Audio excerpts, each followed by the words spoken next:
जगह की बात कही, आप इस पूरी G20 समिट को किस तरीके से आप देख रहे हैं, क्योंकि कंक्लूजन आपकी तरफ से क्या? देखिए, मैं इसको एक मिक्स्ड बैग मानता हूं।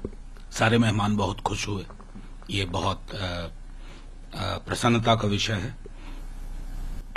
मैं लूला को खासतौर पर ब्राजीलियन प्रेसिडेंट जो अब अगली मेजबानी करेंगे उनकी बात कहूं, उन्होंने एक महत्वपूर्ण मुद्दा उठाया था जिसको और तवज्जो मिलनी चाहिए थी कि concentration of wealth in few hands and obscene images of income inequality, इसको एक जगह बेहतर मिलनी चाहिए थी। बाकी कई सारी चीजें गांधी के पास गए, सब बहुत अच्छा लगा और लगा कि इस देश को जो भी इसके छवि को मिटाने की कोशिश कर रहे हैं रहेगा तो ये गांधी का देश।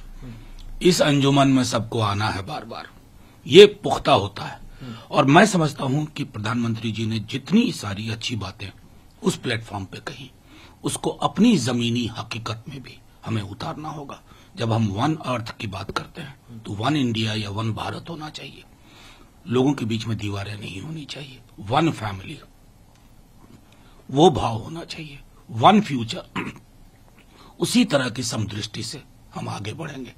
यही मेरी ओर से टोटल टेक अवे मैं ये मानता हूं। बिल्कुल मैं भी मानता हूं, हालांकि मेरा उसमें एक मानना है कि बाली से लेकर के यहां तक रूस यूक्रेन के बरक्स कुछ शब्दावली ऐसी बदली गई, शायद मजबूरियां रही हों, लेकिन मैं मानता हूं कि गांधी का युद्ध के बारे में जो एक लगातार दृष्टि रही है, क्योंकि राजघाट लोग गए थे, अगर गांधी के ही उस कोट को, उस स्टेटमेंट को हम उसमें ला पाते तो उसमें संदेश भी एम्बिगुअस नहीं होता, जिसकी वजह से कई देशों को प्राइवेटली चिंता रही।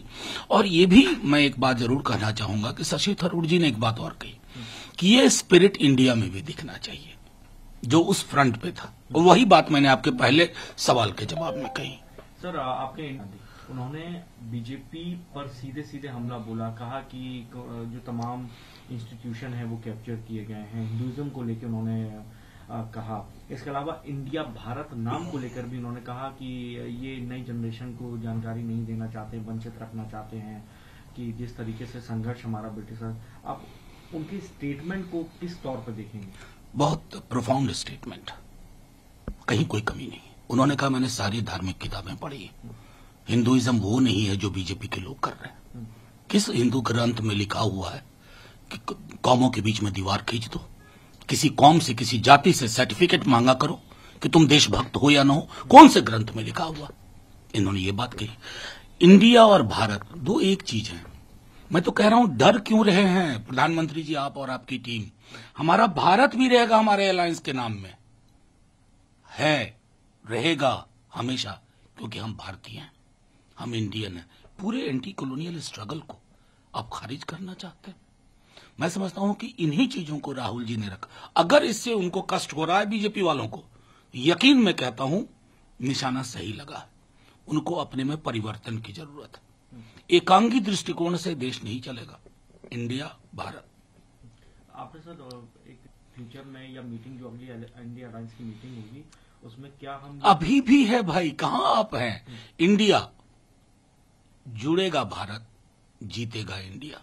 और लीजिए ने एक आप ही के माध्यम से कहता हूं कि इंडिया भारतीय रचनात्मक तरफदारी हो गया। कहां तक भागोगे? ऐसे कोई लड़ता है? ये किंडरगार्टन के बच्चों की तरह व्यवहार कर रहे हो भाई, थोड़ा मैच्योर होइए। इनमें मैच्योरिटी का बड़ा अभाव है।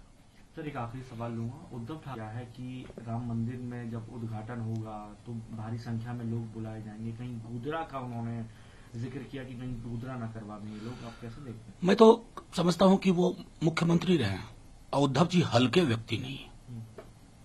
अगर कुछ कह रहे हैं तो जाहिर है उनको इनपुट होगा। और हमने तो वो किताब पढ़ी है ना, तमस, भीष्म साहनी की, जब मंदिर में गाय काट के फेंका जाता था और मस्जिद में सुअर फेंका जाता था, और फेंकने वाले कौन हुआ करते थे।